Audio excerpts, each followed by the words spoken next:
واقعات وقت گزارنے کے لیے پڑھنے کا میں عادی نہیں. تصویر کا دوسرا رخ دکھاؤں. آپ نے سنا ہے کہ ابی نماز پڑھ رہا تھا, رسول نے آواز دی تھی, اس نے نماز تیز کی تھی, رسول نے پھر آواز دی, اس نے اور تیز کی, تیسری آواز پہ مصلی لپیٹا, رسول کے پاس آیا, لبیک یا رسول اللہ. پہلی آواز پہ کیوں نہیں آیا؟ سرکار نماز پڑھ رہا تھا. فرمایا شرم نہیں آتی؟ تجھے وجود نماز بلا رہا تھا, تجھے اصل نماز بلا رہا تھا, تجھے وجود نماز نے بلایا. اس نے کہا سرکار آپ نے کہا کہ نماز اللہ کی ہے, تو اللہ تو بڑا نہیں. رسول نے دیکھا تو نے دیکھا ہے وہ ہے. سرکار نہیں. سنا ہے نہیں. اس اللہ کو دیکھا نہیں. اسے کبھی بولا بھی نہیں. مانتا کیوں ہے؟ سرکار آپ نے کہا وہ ہے. فرمایا وہ بھی تو میں ہی بلا رہا تھا.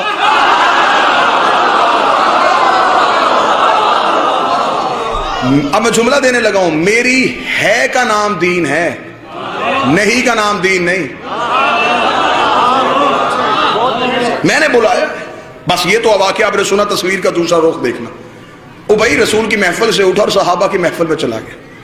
صحابہ نے کہا بھائی آج چہرے پہ یہ اداسی کیوں؟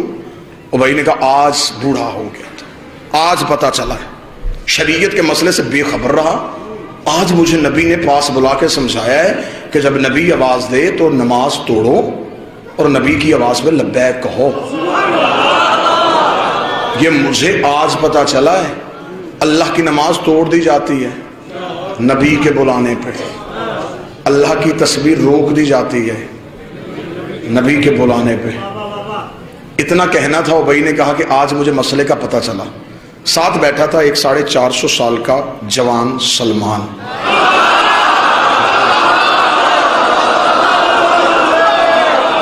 کیا کہنے, یہاں تو لفظ کا لہو سوال ہی پیدا نہیں ہو. سینے میں تھا اس کے تمغہ ایمان. اٹھ کے کھڑا ہو کے لگا کیا کہا تو نے بھائی؟ تجھے آج پتا چلا کہ نبی بلائے تو نماز توڑ دی جاتی ہے, تجھے اب بھی نہیں پتا چلا؟ اس نے کہا اچھا سلمان ابھی بھی نہیں پتا چلا. سلمان نے کہا کل میرے پہلو پہ کھڑا ہو کے نماز پڑھ, تجھے میں بتاؤں کہ وجود صلاۃ کسے کہتے ہیں, حقیقت صلاۃ کسے کہتے ہیں. جس ماتمی نے فرش میں نہیں بیٹھنا, تم نے فضا اور خلا میں جا کے مودت اور ولایت علی کا مزہ لینا ہے. سلمان نے ابی کو اگلے دن اپنے پہلو میں کھڑا کیا. سلمان نے مصلی پہ آئے, سلمان نے عبادت شروع کی, سلمان نے نماز شروع کی. سلمان نے تکبیرۃ الاحرام اللہ اکبر کہنے کے بعد سلمان نے کہا بسم اللہ الرحمن الرحیم الحمدللہ رب العالمین الرحمن الرحیم مالک یوم الدین ایاک نعبد ایاک نعبد, ہم تیری ہی عبادت کرتے ہیں. ایاک نعبد پہ سلمان آئے تھے یا نبی کی آواز سلمان. سلمان نے وہیں سے مصلی چھوڑا, نبی کے قریب آئے, لبیک یا رسول اللہ. سلمان پیاس ہے, پانی کا پیالہ پلا. سلمان مشکیزے سے کیا, پانی کا پیالہ بھرا, بسم اللہ پڑھ کے نبی کے قدموں پہ بیٹھا. نبی نے پیالہ پانی کا نوش فرمایا. نبی نے سلمان کو پیالہ دیا. سلمان نے پیالہ رکھنے کے بعد ہاتھ جوڑ کے کہا یا رسول اللہ اجازت. ہاں سلمان واپس چلے جا. سلمان مصلی پہ کھڑا کہا ایاک نستعین اہدنا الصراط المستقیم صراط الذین انعمت. سلمان نے نماز کو شروع کیا. ادھر سلمان نے نماز کو ختم کیا. ابی نے جلدی سے نماز ختم کی. نبی کے قدموں پہ جا کے لگا بوڑھا ہو گیا ہے بطول کی دہلیز میں سجدے کرتے ہوئے, جسے ابھی تک اتنی معرفت بھی نہیں ہوئی. جب اس نے نماز توڑی تھی, اس نے نماز کو سرے سے کیوں نہیں پڑھا؟ اس نے نماز کو شروع سے کیوں نہیں پڑھا؟ اس نے وہیں سے آ کے نماز کیسے شروع کر دی؟ نبی نے بلا کر سلمان تو نماز توڑ کے آیا تھا, جی مولا تو نے سرے سے کیوں نہیں شروع کی؟ نبی کے قدموں بیٹھ کے تھا مولا تجھے تیری عزت کا واسطہ پہلے بتا میں نے توڑی کب تھی؟ میری ٹوٹی کب تھی؟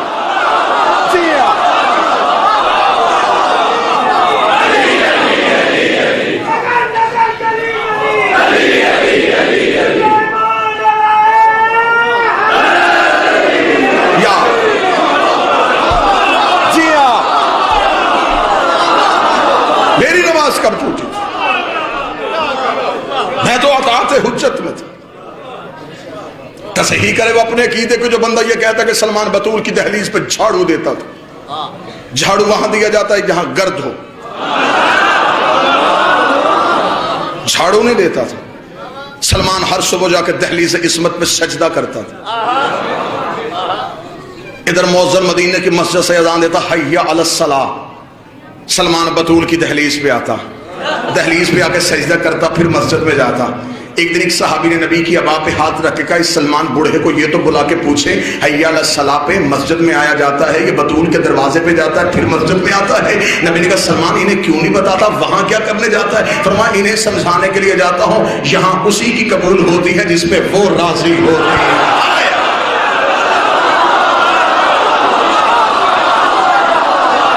جی آپ سب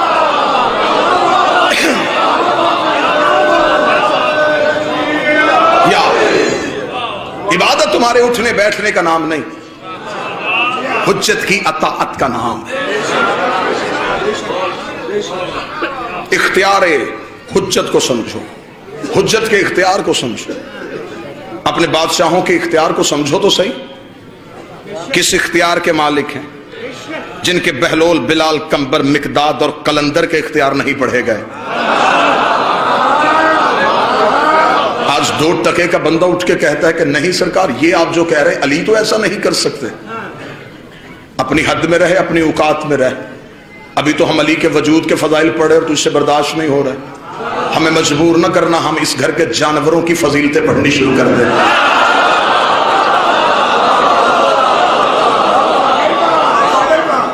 آج 2 ٹکے کا بندہ اٹھ کے کہتا ہے 14 غیب جانتے تھے؟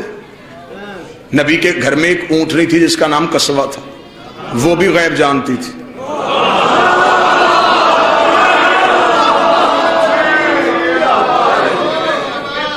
میں شہزادی صاحب کی بات کی پختگی کر رہا ہوں، میں تلاوت بھی کر رہا ہوں اور چہروں کی زیارت بھی کر رہا ہوں۔ سرکار نے کہا تھا کہ آپ کو یہاں پہ سارے ہی ماننے والے ملیں گے، اور الحمدللہ میری نظریں کہیں بھی ایسی نہیں ٹھہری جہاں ایک ہلکا سا شکن بھی شک کا آیا ہو۔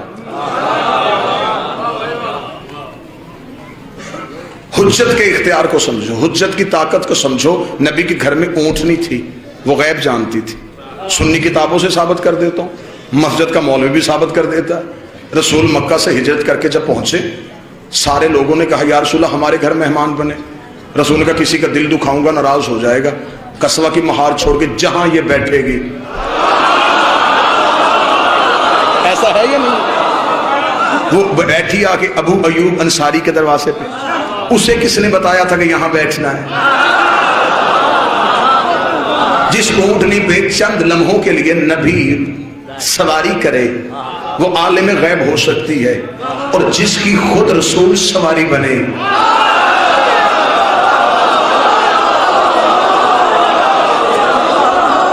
پھر مجھے نہیں سمجھ آتا کہ نیچے والی عالم الغیب ہے، اوپر والا پھر عالم الغیب تو نہیں ہوگا؟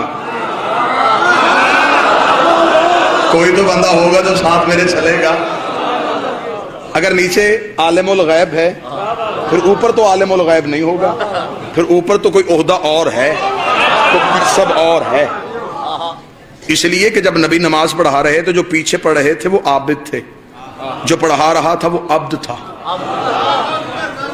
سبحان اللہ سی اسرا بعبدہ، خدا نے خود اسے عبد کہہ کے بلایا۔ جو پیچھے تھے وہ عبد نہیں تھے، وہ عابد تھے۔ جو آگے تھا وہ عبد تھا، جو اوپر تھا وہ معبود تھا۔ عرش پہ معبود، مصلی پہ عبد، پیچھے عابد۔ اوپر معبود کی عبادت ہو رہی تھی، عبد نماز پڑھا رہا تھا، عابد پڑھ رہے تھے۔ حجرے کا پردہ اٹھا، ظاہری کمسنی میں ایک شہزادہ نکلا، عابدوں کی گردنوں پہ اپنے پاؤں رکھتا ہوا، عبد کی پشت پہ آ کے بیٹھ گیا۔ عبد کی پشت پہ بیٹھ کے اس نے معبود سے کہا اب نیچے عبد ہے، تو معبود ہے، اب بتا میں کون ہوں؟ پیچھے عابد رہ گئے، آگے عبد ہو گیا، تو معبود ہو گیا۔ آواز قطعی حسین نیچے نہ اترنا، میں تجھے تیرا عہدہ بتانے لگا ہوں۔ پیچھے عابد ہے، یہ عبد ہے، میں معبود ہوں، تو ابا عبد اللہ۔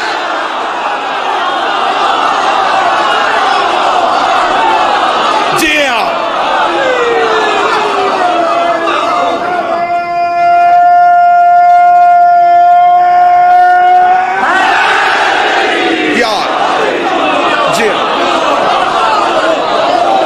حسین تو عبد اللہ۔ نہ چیلنج کرنا کہ ہم تمہیں گھر کے جانوروں کی فضیلتیں سنائیں اور پھر تجھے غش آئے۔ جانور تو پھر بھی سانس لیتے ہیں، زندگی ہے ان کے پاس۔ جانور تھے، سانس لیتے تھے، زندگی تھی. علی کے ہاتھ میں ایک لوہے کا ٹکڑا تھا. شیرازی بادشاہ زمانہ تلوار کہتا تھا، علی ذوالفقار کہتے تھے. کتابوں کا انبار ممبر پہ لگاؤں گا. بہت سی جنگیں ایسی ہیں جہاں پہ جا کے علی قبضہ تلوار پہ ہاتھ نہیں رکھتے تھے. علی ذوالفقار کو ہوا میں چھوڑ دیتے تھے. ذوالفقار ہوا میں لہراتی ہوئی آتی تھی، 3 گردنیں کاٹتی تھی، 4تھی چھوڑ دیتی تھی، 6 کاٹتی تھی، 7ویں چھوڑ دیتی تھی، 10 کاٹتی تھی، 11ویں چھوڑ دیتی تھی. مال کے اشتر نے قدموں میں بیٹھ کے کہا، یا علی یہ تیری تلوار گردنیں چھوڑ کے کیوں چلتی ہے؟ فرمایا گردنیں چھوڑ کے نہیں چلتی، شجرے دیکھ کے چلتی ہے، نسلیں دیکھ کے چلتی ہے. آئے ہائے ہائے، کیا جنت کا ماحول، کیا جنت کا ماحول.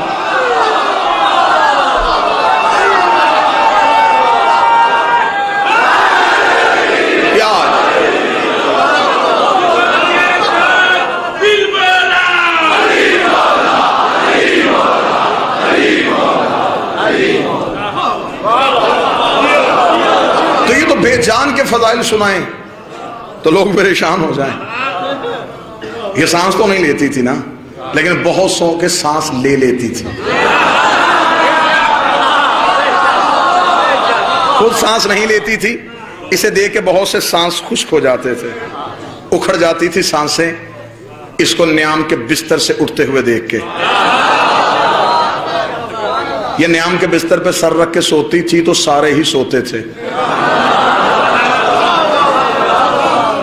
واللہ با حسین 2 بادشاہ کے علم ہے، پوری مجلس سے آئیے صرف علی کی ذوالفقار سنانے کے لیے. ایک جنگ پہ دشمن علی کے قبضے پہ تھا، علی نے اس کے سینے پہ پاؤں رکھا. اس نے کہا، یا علی آپ تو کریم ہیں، آپ سے جو مانگے وہ دیتے ہیں، کچھ میں بھی مانگنا چاہتا ہوں. علی نے کہا، بول کیا چاہتا ہے؟ کہنے لگا، اپنی ذوالفقار دے دیں، اپنی تلوار دے دیں. اب علی کی دہلیز سے کوئی خالی جائے؟ ایسا ہو ہی نہیں سکتا. علی نے ذوالفقار کو ریت پہ پھینکا، اٹھا.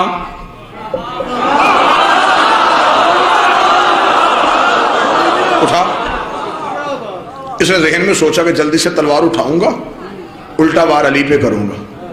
پھرتی سے اٹھا، ہاتھ تلوار پہ نظر علی پہ، ہاتھ تلوار پہ نظر علی پہ، ہاتھ تلوار پہ نظر علی پہ.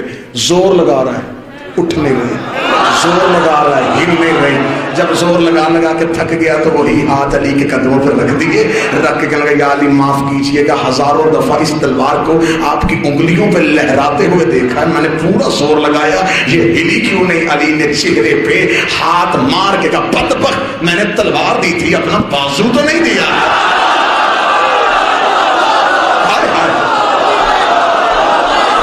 میں نے تلوار دی تھی.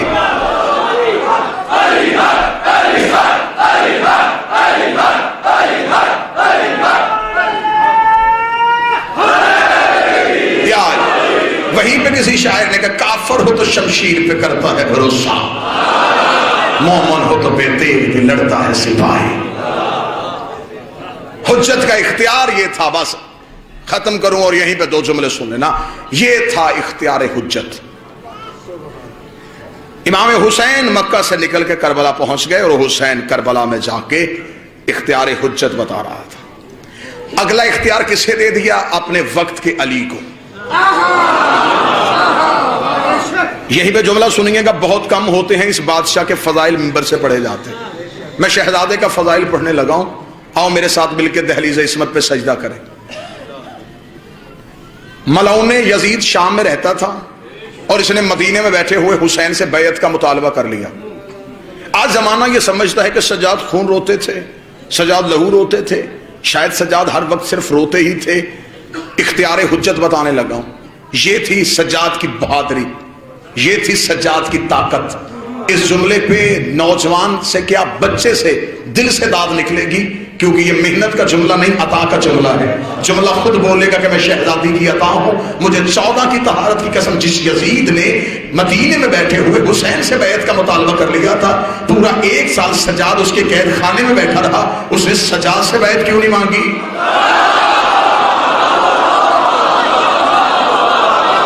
اسے امام کی بیعت چاہیے تھی نا، تو وہ سجاد سے بھی مانگتا، اسے سجاد سے کیوں نہیں مانگی؟ مجھے معاف کیجئے گا، کڑی سجاد کے ہاتھ میں نہیں، امت کے ہاتھ میں تھی. قیدی امامت نہیں تھی، امت تھی. جتنی دیر میرا بادشاہ قید خانے میں بیٹھا رہا، یزید ایک رات بھی نہیں سو سکا، بے چین کر دیا سجاد نے اسے. اس لیے تو شاعر نے کہا تھا بستر جو مخملی تھا اسے خار کر دیا، بستر جو مخملی تھا اسے خار کر دیا، سونا فرعون شام کا دشوار کر دیا، نیند اس کی باندھ کی زنجیر پا کے ساتھ سجاد نے یزید کو بیمار کر دیا.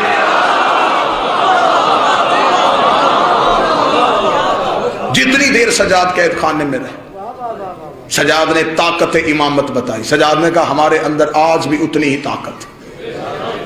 اس نے حسین سے بیعت مانگی، اور کیا کہنے حسین ابن علی تیرے بیعت کے انکار کے. زمانہ جب تک حسین حسین کرے گا، حسین کے لفظ یاد آئیں گے، حسین کے جملے یاد جائیں گے. جہلم کا قدیمی ازادار مجمع، ولایت والا چہروں پہ علی ولی اللہ کی مسکراہٹ والا مجمع اس لفظ کو سنے گا. جب یزید نے ولید کے دربار میں حسین سے بیعت کا مطالبہ ولید کے ذریعے سے کیا تھا، ولید نے کہا تھا یزید کا مطالبہ ہے حسین وہ آپ سے بیعت چاہتا ہے، اور حسین آپ کیا جواب دیں گے؟ امام حسین نے 26 رجب کو شاہ صاحب ولید کے دربار میں کھڑے ہو کے ایسا طریق ساز جملہ کہہ دیا جسے قیامت تک کے لیے کوئی دشمن حسین مٹا نہیں سکا. حسین نے کہا وہ کہتا ہے کہ میں اس کی بیعت کروں، اسے صرف میرا اتنا جواب لکھ کے بھیج دے، انا حسین ابن علی، انا حسین ابن علی، انا حسین ابن علی. اس نے کہا یہ پورا عرب جانتا ہے کہ آپ علی کے بیٹے ہیں، آپ یہ بتائیں بیعت کریں گے یا نہیں کریں گے، بیعت کریں گے یا نہیں کریں گے. حسین نے کہا تو صرف اسے اتنا لکھ کے بھیج کہ انا حسین ابن علی. اگلی بات وہ خود سمجھ جائے گا کہ میں علی کا بیٹا ہوں، میں علی کا بیٹا ہوں، میں علی کا بیٹا ہوں. جب میرا باپ اس جیسے کی نہیں کرتا، میں اس جیسے کی کیسے؟ جب میرے باپ نے اس جیسے کی نہیں کی، میں اس جیسے کی کیسے کروں؟ اس کا مطلب ہے کہ صرف قتل حسین میں یزید ہی شریک جرم نہیں، ہر وہ بندہ شریک جرم تھا جس نے یزید کی بیعت کی تھی. جنہوں نے یزید کی بیعت کی وہ اس دور کے مسلمان تھے، ابھی نبی کو دنیا سے گئے 50 سال نہیں ہوئے تھے. اس کا مطلب کہ نبی کے دور کے صحابی موجود تھے جنہوں نے نبی کے دور میں نبی کے ہاتھوں میں بیعت کی، انہوں نے بیعت توڑ کے یزید کے ہاتھ پہ کی. اور یہ ہے تاریخ اسلام کا ایک بدنما دور. داد آپ نے میری سوچوں سے بڑھ کے دی، توقع سے بڑھ کے دی. اب اس جملے کو محفوظ کر لیجئے گا، یہ تھا تاریخ مسلمان کا بدترین دور کہ رسول کے جانے کے 50 سال بعد یزید جیسا ایک فاسق، فاجر، بدکار مملکت اسلامیہ کا وارث بنا، اور اس دور کے مسلمانوں نے یزید کی بیعت کی. یہ جو لوگ بیعت کر رہے ہیں یہ صرف لوگ نہیں، مستقبل کے راوی ہیں. یہ لوگ صرف بیعت نہیں کر رہے، ان میں بڑے بڑے مستقبل کے محدث چھپے ہوئے ہیں. انہوں نے حدیث نقل کرنی ہے، انہوں نے تاریخ کو روایت کرنا ہے، انہوں نے رسول کے فرمان کو روایت کرنا ہے. تو جب ہاتھ یزید کے ہاتھ میں تھے، زبان آل محمد کا حق کیسے بول سکتی تھی؟ پھر اس دور میں جو تاریخ بنی، آج کے مسلمان نے اسے مستند اس لیے سمجھا کہ یہ نبی کے فوراً بعد بنی تھی، جبکہ نبی کے فوراً بعد یزید کے ہاتھ پہ بیعت ہو گئی تھی. اور یہ فقہ اور شریعت کا قانون ہے، جب کوئی مسلمان کسی فاسق کے ہاتھ پہ بیعت کرے تو وہ دائرہ اسلام سے نکل جاتا ہے. پھر مجھے معاف کیجئے گا، یزید کے دور میں جن مسلمانوں نے یزید کی بیعت کی، اب ان کا اسلام سے قرآن کے مطابق کوئی تعلق نہیں رہا. پھر اس کا مطلب کہ حسین کو مسلمانوں نے نہیں مارا، مسلمانوں نے نہیں مارا، کافروں نے مارا. اور یہ تھا اختیار حجت کہ شریعت کا اور قرآن کا مسئلہ ہے کہ جب کوئی مسلمان کسی فاسق کے ہاتھ پہ بیعت کرے وہ دائرہ اسلام سے نکل جاتا ہے. اب اگر وہ دوبارہ مسلمان ہونا چاہے اور کوئی حجت موجود ہو، اسے اس کے پاس آنا پڑے گا، اس کے ہاتھ پہ دوبارہ بیعت کرنی پڑے گی، جس کے لیے کہا جاتا ہے نص ہے تجدید بیعت. بیعت کا پلٹ کے واپس آنا، بیعت کا دوبارہ قائم ہونا. وہ دوبارہ معصوم کے ہاتھ پہ بیعت کرے گا. یہ تھی حسین کی جنگ کہ لوگوں نے یزید کے ہاتھ پہ بیعت کی. اس کا مطلب نبی والی بیعت ٹوٹ گئی، علی والی بیعت ٹوٹ گئی، حسن والی بیعت ٹوٹ گئی، لوگ دوبارہ زمانے جہلیت میں چلے گئے، حسین اپنے 72 لے کے کربلا سو گیا، اگلی حجت 1 سال کے لیے قید خانے میں بیٹھی رہی۔ اب مجھے طریقہ مورخ بتائے کہ وہ پورا 1 سال امت کافر رہی ہے یا مسلمان رہی؟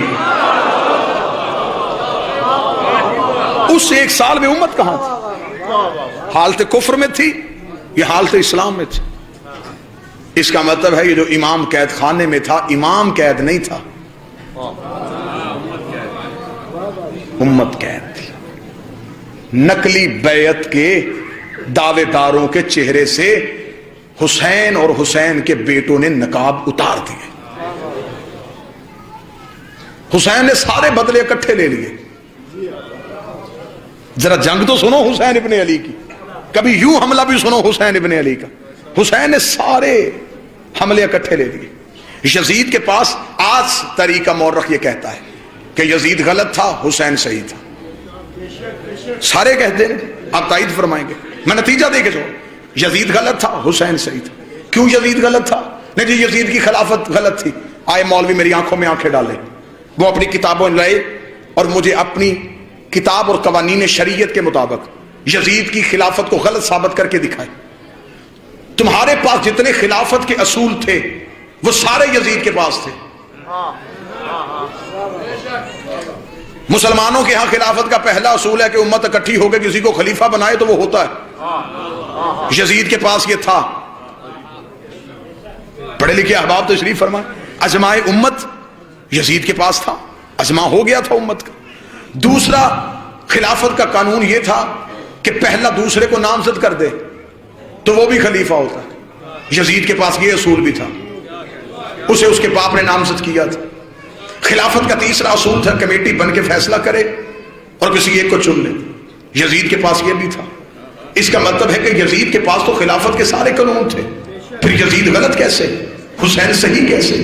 پھر تمہیں ماننا پڑے گا حسین صرف صحیح اور یزید صرف غلط نہیں، تمہیں ماننا پڑے گا حسین صحیح تھا، اجماع امت غلط تھا، حسین صحیح تھے، استخلاف غلط تھا، حسین صحیح تھے، شورا غلط تھی، تمہیں ماننا پڑے گا غدیر صحیح تھا، سقیفہ غلط،